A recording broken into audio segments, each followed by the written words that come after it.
પંચકર્માની દરેક પદ્ધતિમાં જેટલું મહત્વ અભ્યંગ એટલે કે મસાજ માટે કહેલ છે, તેટલું જ સ્વેદન એટલે કે સ્ટીમ બાથ માટે પણ જણાવેલ છે. આપણે ત્યાં સમયાંતરે ગરમ તેલ માલિશ કરાવડાવતા હોઈએ છીએ, પણ જો તેને સ્ટીમ બાથ સાથે ફોલો કરવામાં આવે તો તેનો ફાયદો અનેક ગણો થતો હોય છે. ચાલો જાણીએ.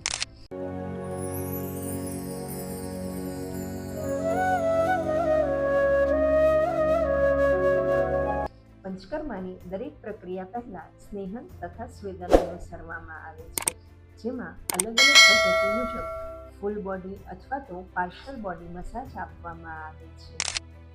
જનરલી આપણે ત્યાં ઘરે માલિશ માટે તલના અથવા તો નારિયેળ તેલનો ઉપયોગ કરતા હોઈએ છીએ, પણ પંચકર્મા ચિકિત્સા દરમિયાન બલા તેલ, મહાનારાયણ, સહચરાદી, ધાન્વંતર વગેરે જેવા તેલનો ઋતુ અનુસાર ઉપયોગ કરવામાં આવે છે, જેનો વાતહર એટલે કે વાયુહરનારો ગુણ તો ખરો જ, પણ સાથે જ સાંધા સ્નાયુને મજબૂતાઈ આપે છે. આ ઉપરાંત અભ્યંકાર એટલે કે મસાજને પ્રોપર સ્ટેપ્સ તથા સમય સાથે ફોલો કરવામાં આવે તો અમુક કિસ્સામાં તુરંત જ રાહત મળે છે. હવે જાણીએ સ્વેદન એટલે કે સ્ટીમ બાથ વિશે. પરસેવો નીકળવો એ શરીરનું પ્રાકૃતિક લક્ષણ છે, પણ અસ્વેદ કે અતિસ્વેદ ક્યારેક રોગનું સૂચન કરે છે.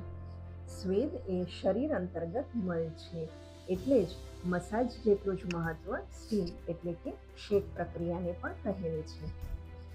મોટાભાગના પંચકર્મા સેન્ટરમાં બાષ્પ સ્વેદ એટલે કે ટેબલમાં બેસીને અથવા તો ટેબલ પર સુવડાવીને સ્ટીમ આપવામાં આવે છે, જ્યારે બસ્તી, નસ્ય વગેરે જેવી ટ્રીટમેન્ટમાં નાડી સ્વેદ અપાય છે. આ સ્વેદ એ માત્ર પાણીની વરાળ ન હોતા ઉકાળાની બાષ્પ સ્વરૂપે અપાય છે. આ ઉપરાંત પત્રપિંડ સ્વેદન, ષષ્ટિક સાલિપિંડ સ્વેદ વગેરે પણ શેકના સ્વરૂપમાં જ ગણાય છે.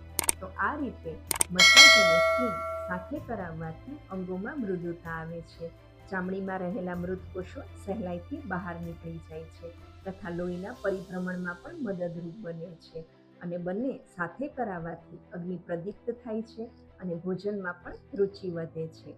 તો આ રીતે મસાજ અને સ્ટીમ બંને સાથે કરાવવાથી બમણા ફાયદારૂપ રહે છે. તો આ રીતે મસાજ અને સ્ટીમ બંને સાથે કરાવવાથી ફાયદો બમણો થઈ જાય છે.